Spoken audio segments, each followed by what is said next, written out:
네, 그러면 헬싱키 선언에 대해서 살펴봅시다. 헬싱키 선언은 상당히 깁니다. 상당히 더 디테일하고 이러한 것들을 놓치지 않게끔 되어 있는데, 자, 헬싱키 선언의 내용은 지금도 헬싱키 선언을 가장 많이 인용하고 그 모든 그 학회에서 헬싱키 선언을 충실히 이행했는지를 쓰게 합니다. 그래서 헬싱키 선언은 상당히 디테일하고 계속 업데이트되고 있습니다. 2012년에도 업데이트된 걸로 알고 있습니다. 헬싱키 선언을 살펴보면 인간 대상 의학 연구의 근본적 목적은 질병의 원인, 발생 과정, 경과를 이해하고 법, 진단 절차, 치료법을 향상시키는 데 있다. 근본적 목적까지 이렇게 명시를 했고요. 의학 연구는 모든 연구 대상자에 대한 존중을 함양하고 보장하며 그들의 건강과 권리를 보호하는 윤리적 기준을 따라야 한다. 의학 연구의 근본적 목적이 새로운 지식의 창출이지만 새로운 지식을 창출한다고 해도 이러한 목적이 결코 연구자 대상자 개인의 권리와 이익을 우선할 수는 없다. 결코 그 연구 대상자의 권리와 이익보다 우선할 수 없다라고 상당히 강하게 그 선언문을 이렇게 삽입을 했습니다. 선언문구를.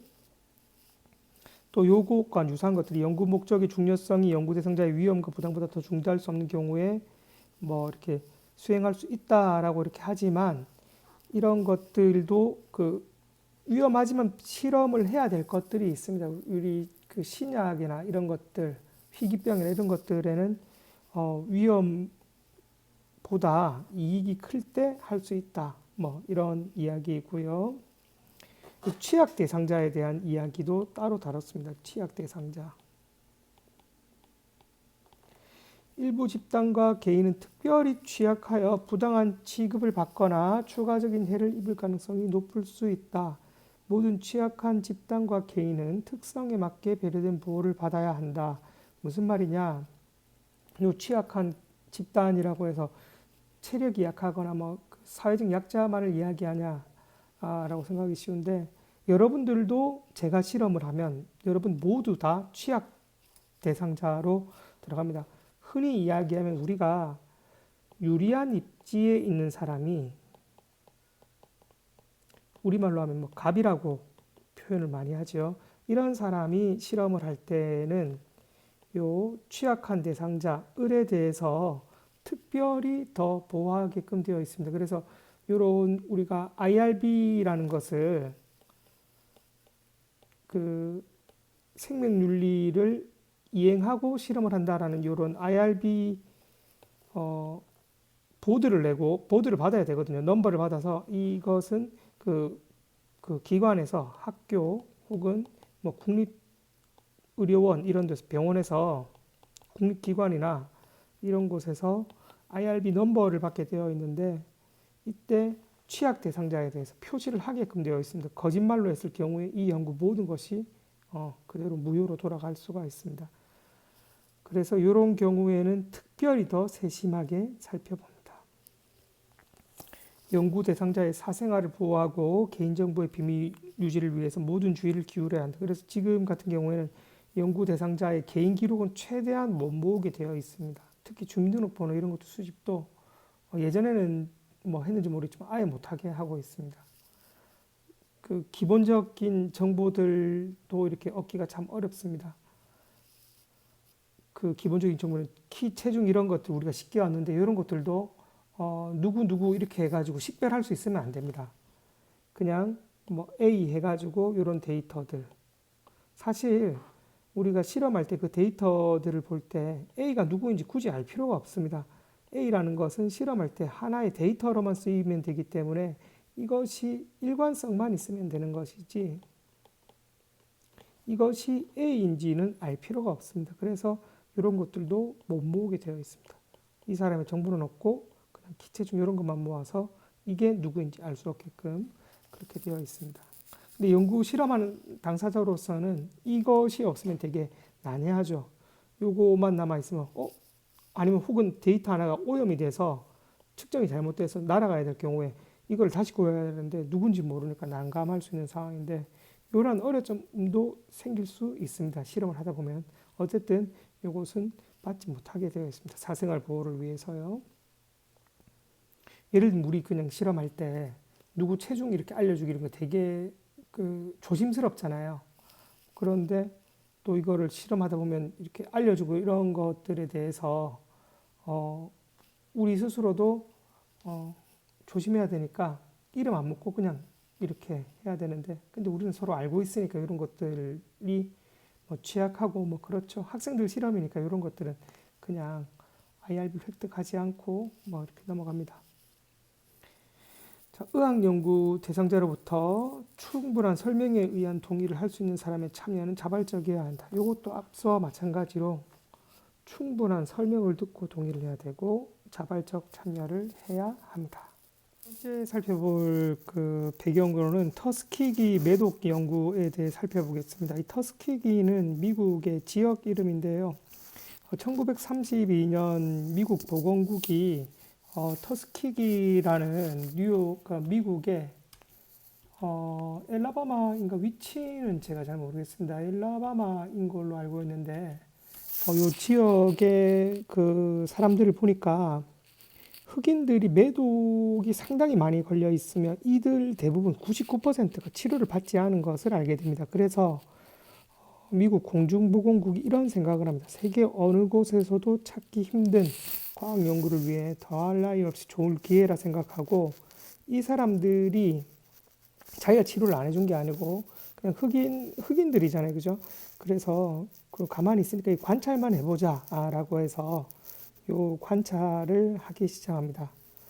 목적은 무엇이냐? 이 사람들이 세운 가설. 자연 상태의 매독, 즉 치료하지 않은 매독이 사람들의 일상적인 삶에 어떠한 영향을 주는가라는 가설을 가지고 연구를 시작합니다. 이때가 1932년도니까 아까 앞에서 전술했던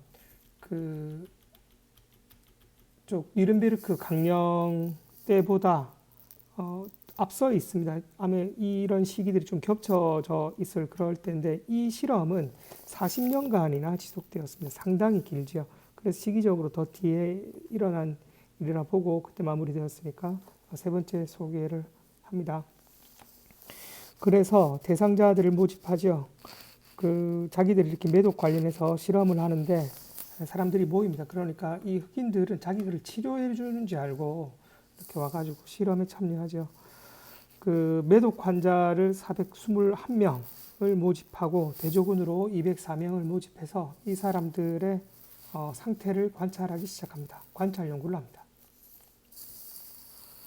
참고로 매독은 중추신경계를 침범하는 신경매독의 경우에는 증상이 없지만 뇌막 자극 증상이 있고 뇌혈관 증상 등이 있고 사망률도 정상인에 비해서 2배는 높아지는 등 상당히 위험한 증상입니다. 치료하지 않으면요.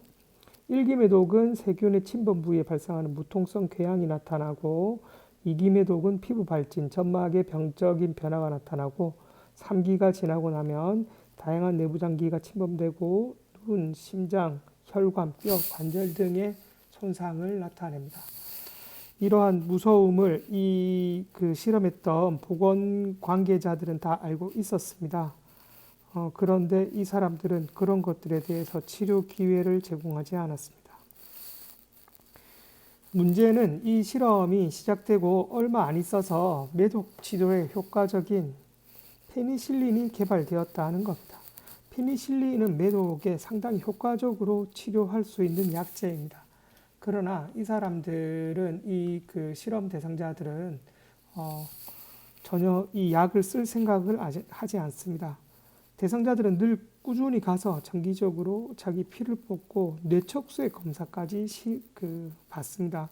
뇌척수액 검사는 뇌척수에 실제로 바늘을 꽂아서 이렇게 뇌척수액을 뽑는 검사이기 때문에 저도 얼마 전에 방학 때 발목 수술을 했는데 하반신 마취, 척수 마취를 해서 수술을 해봤는데 상당히 이렇게 초음파로 비추면서 경막과 지주막 사이를 찔러야 되는 상당히 초음파로 보면서 하는 고도의 기술을 쓰기 때문에 이 병원에 가는 사람들은 단순한 체험하는 것이 아니라 치료를 받고 있겠다라고 인식을 할 수 있죠. 그렇게 관리받고 있다. 대신 자기는 데이터를 준다. 보통 이런 식으로 생각을 했을 겁니다. 하지만 그렇게 받지 못했습니다. 40년 동안 공중보건국은 이 페니실린을 쓰기는커녕 피험자들의 치료를 방해하는 행위를 합니다. 자기 실험하는데 방해를 하죠. 대표적인 예가 41년도 이제 2차 세계대전이 벌어지니까 미군이 이 청년들을 징집해야 돼서 이쪽 터스키키 지역의 청년들을 군인으로 써야 되니까 매독 치료하고 이제 전장에 투입해라 라고 하지만 공중보건국이 이들 명단 중에 미군으로 차출될 매독 환자 명단이겠죠. 이들 중에 256명이 군인으로 가야 된다 라고 치료해라 라고 하니까 그렇게 할 수 없다. 우리 지금 실험을 오랜 기간 동안 비용을 들여서 하고 있다. 이 사람들을 치료하지 말고 치료에서 빼달라 라고 해서 미군은 이를 승인했습니다. 지금 생각하면 이런 일들은 벌어질 수 없겠지만 이때는 그 연구 윤리가 확립되지 못했기 때문에 더 큰 이익을 위해서 작은 집단의 그 인권이나 이익은 무시되어도 좋다라고 생각되던 시기였습니다.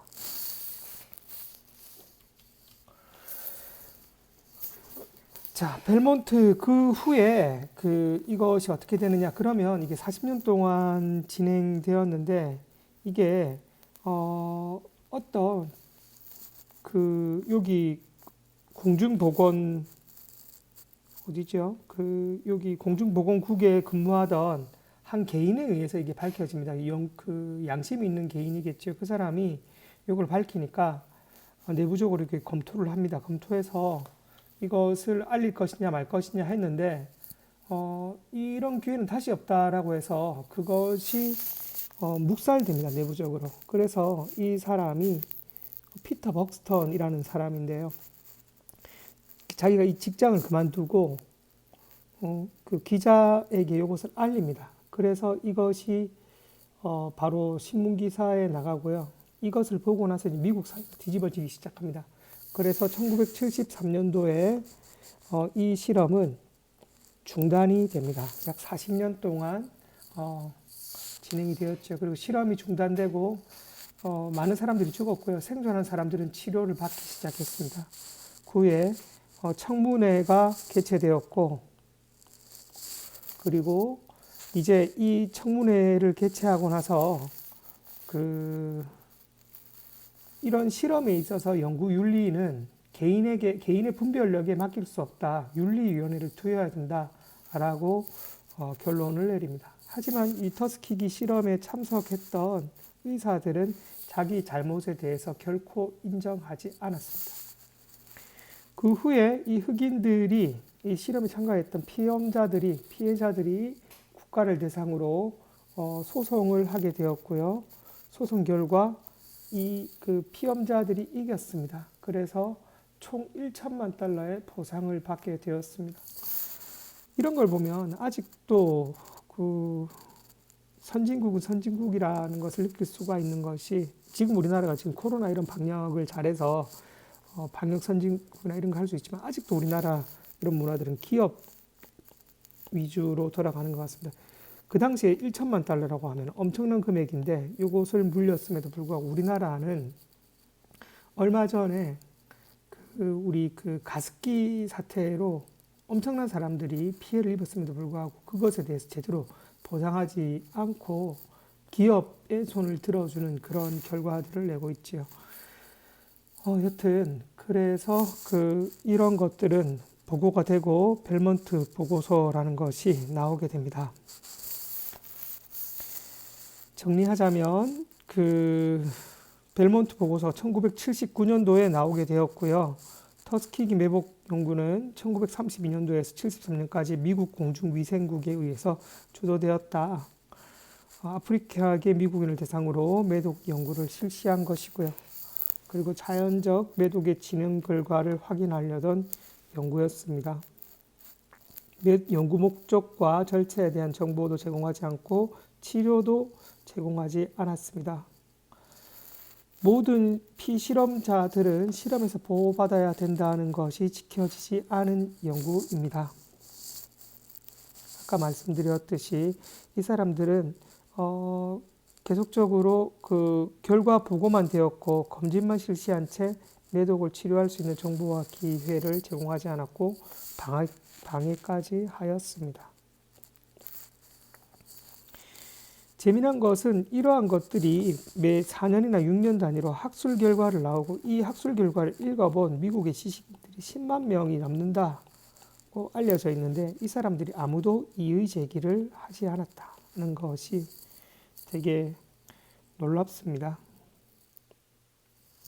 지금 요 사진이 매독 연구를 한다고 이렇게 혈액을 채취하고 있는 사진이고요. 요 그 매독으로 인해서 이렇게 피부에 손상이 있고 궤양이 생기고 이런 것들을 볼 수 있습니다. 그리고 아직도 이 당시에도 인종차별이 많았다라고 보는 것이 이 사람들이 이 백인들이 주로 이렇게 실험을 했는데 실제로 또 모집할 때는 흑인 간호사들이나 이 지역인들을 모집해서 이 흑인들 안에 나쁜 피가 있으니까 이거 빼서 검사해야 된다. 그래서 그거를 조사해서 여러분들이 뭐 치료할 수 있거나 뭐 이런 이야기로 구슬렸다는 거죠. 본인들이 직접 담당하지 않고 사진에는 이 사람들이 보고서 쓰기 위해서 본인 찍었는지 모르겠지만 이것도 그 지역의 흑인들을 이렇게 모집해서 이런 실험했다라고 합니다. 이제까지 이런 지침들에 대해서 충분히 설명했으니까 벨몬트 보고서의 주요 지침은 6가지 키워드로만 정리해 보겠습니다. 벨몬트 보고서가 나가고 나서 6가지 기본 원칙이 확립되었는데 첫 번째 인간 존중, 그리고 두 번째 선행, 세 번째 정의, 네 번째 신의, 다섯 번째 악행 금지, 여섯 번째 진실. 요 세 가지, 뒤에 세 가지도 나중에 합쳐져서 요거 세 개로 압축해서 이야기를 하는데, 우리 실험을 보면 인간 존중도 하지 않았고, 선행도 하지 않았습니다. 자기가 나쁜 일을 하지 않았다라고 해서, 나는 이것에 관계없어 라고 말할 수 있는 건 아니죠. 치료할 수 있는 기회도 박탈하고 방해까지 했으니까, 충분히 선행을 하지 않았습니다. 정의에 입각되어 있지도 않았고요. 악행 금지, 악행을 했죠. 사람들이. 네, 벨몬트 보고서는 이렇게 정리할 수 있겠습니다. 여기까지 생명윤리가 필요하게 된 왜 그렇게 생겨났나 하는 배경에 대해서 살펴봤습니다. 그러면 생명윤리 연구윤리란 무엇인가? 이 생명연구윤리는 미국의 의료윤리학자라고 하는 보참과 칠드레스라고 하는 칠드레스라고 하는 유명한 의료윤리학자에 의해서 이렇게 확립되었습니다. 뒤에 이 사람들 이름을 이렇게 이야기를 해놨는데요. 간호학과에서는 이 사람들 되게 유명하게 이름을 쓰는 것 같은데 저희는 그렇게까지는 알 필요가 없어서 그냥 어떻게 나왔는지 그런 것들만 이야기를 해보면 네 가지 원칙으로 정리될 수가 있습니다. 첫 번째, 자율성 존중의 원칙 무엇이냐? 개인의 자율성을 존중하고 충분한 정보에 근거한 동의를 얻어야 된다. 인권과 관련된 연구를 할 때는 개인의 자율성을 존중해야 되는데 그러면 내가 자율적으로 이 실험에 참여하겠다라고 하는 것이 필요하다라는 이야기인데 그러면 이 사람이 과연 충분한 정보를 제공했는지가 핵심입니다. 그리고 환자가 이런 결정을 했을 때 자율적 의사 능력을 가지고 있어야 한다. 자율적 의사 능력이 결여되어 있어서는 안 된다. 자기가 실험에 참가하는 사람이 이렇게 저 동의할래요 라고 했는데 그 사람이 미성년자이거나 아니면 어떤 그런 판단을 할 수 있는 뇌졸중에 있다거나 아니면 여러 가지 상황에 있어서 결정 능력이 있는가, 정보 이해력 등 환자 배경 상태 이런 것들을 고려를 해야 되고요. 그리고 또 치료 관련해서 정보도 주어야 합니다. 그냥 이렇게 실험만 한다는 것이 아니라 실험을 하면 어떠한 이점이 있고 위험들 예측할 수 있는 위험성 이런 것들에 대해서 충분히 고지를 해야 합니다. 이런 것들을 제대로 정보를 제공하지 않으면 실험을 시행하는 실험자, 실험 대상자 말고요. 자에게 페널티를 줄 수가 있습니다. 이것 관련해서 여러분들이 또 알아야 될 사례가 있는 것이 보람의 병원 사례를 이야기를 하겠습니다. 이 보람의 병원 사례가 1997년인데 이게 오류가 났네요. 고치고 올게요. 네, 보람의 병원 1997년으로 고쳤습니다. 이 보람의 병원 사건은 나중에 있을 요 악행 금지의 원칙과 관련이 있는 것인데 자율성 존중에서 중요하게 논의되는 김할머니의 존엄사를 이야기하기 전에 배경 지식으로 먼저 이야기를 하겠습니다. 1997년도에 그 보람의 병원에 환자가 응급실에 한 명이 옵니다. 이 사람이 어떻게 왔냐면 자기 사업하는 사람인데 넘어져가지고 술 먹고 이렇게 있다가 화장실에서 넘어져가지고 머리를 다쳐서 이렇게 오게 됩니다. 그래서 이 보람의 병원에서는 이 환자가 이렇게 오니까 뇌 수술을 합니다. 그 뇌에 손상이 와서 혈종이 크게 생겨서 이것을 제거를 했지요. 그러고 나서도 뇌 부종이 있어가지고 이 사람이 자발 호흡이 안 됩니다. 그래서 인공호흡기를 착용하고 뭐 이렇게 치료를 했는데 요까지는 보통의 그냥 우리 이렇게 응급실에서 머리 다쳐서 치료받고 이렇게 하는 케이스라 볼 수 있습니다. 그런데 문제는 여기서 부인이 이 사람을 퇴원시켜 주십시오라고 강력하게 요구를 하게 됩니다. 그 뭐 이유를 들어보면 이 남편이 뭐 가정 폭력을 행하고 사업을 하다가 잘 안 됐나 봐요. 그리고 그 사업이 안 되다 보니까 병원비를 낼 수 없다. 이런 이유로 병원비가 그 당시 뭐 260만 원 이렇게 나왔다라고 판례에 나와 있는데 당신들이 뭐 내줄 거냐 이런 옥신각신 끝에 강력하게 퇴원을 요구합니다. 그래서 병원 측에서는 퇴원 시 사망 가능성이 있는 것을 알려주고 이런 것에 대해서 그러면 이의제기 않겠다면 당신 데려가라고 병원 측에서도 뭔가 되게 속이 상했죠. 지금 같았으면 이런 환자들 퇴원시켜주지 않는데 그때는 그렇게 되면 잘못되는 건 뭐 그쪽이니까 그렇게 해라고 결정을 한 것 같습니다. 그래서 응급실에 채워서 그 환자 집으로 가서 환자를 인계합니다. 그리고 나서 호흡기를 떼는데 호흡기 떼고 나니까 이제 5분 후에 환자는 사망했고요. 사망하고 나면 이런 것들에 대해서 검찰에서 늘 이렇게 조사를 하게 됩니다. 그런데 이 환자 케이스에서는 검찰에서 고발을 하죠. 그래서 법원에서 이 부인만 이렇게 고소를 한 게 아니라 담당 의사 수련이 같이 따라가 가지고 호흡기 떼주거나 이런 역할을 했는데 이런 것에 대해서 당신들은 이것을 떼면 이 사람은 죽을 수 있다 하는 것을 알고도 이걸 제거했다. 살인죄 방조법으로 처벌을 하게 됩니다. 그리고 나서 이것들이 이게 항소를 거쳐서 뭐 집행유예나 이런 걸로 풀려났지만 이것이 의료계에는 상당한 파장을 일으킵니다. 이후 병원에서는 그 환자를 퇴원시키거나 뭐 자연 존엄사 이런 것들에 대해서 상당히 방어적으로 의료 행위를 하게 됩니다. 그래서 이 경우는 소생 가능성이 있음에도 불구하고 퇴원을 시킨 것으로 볼 수 있는데 이후에는 소생 가능성이 없어도 병원에서 퇴원을 안 시킵니다.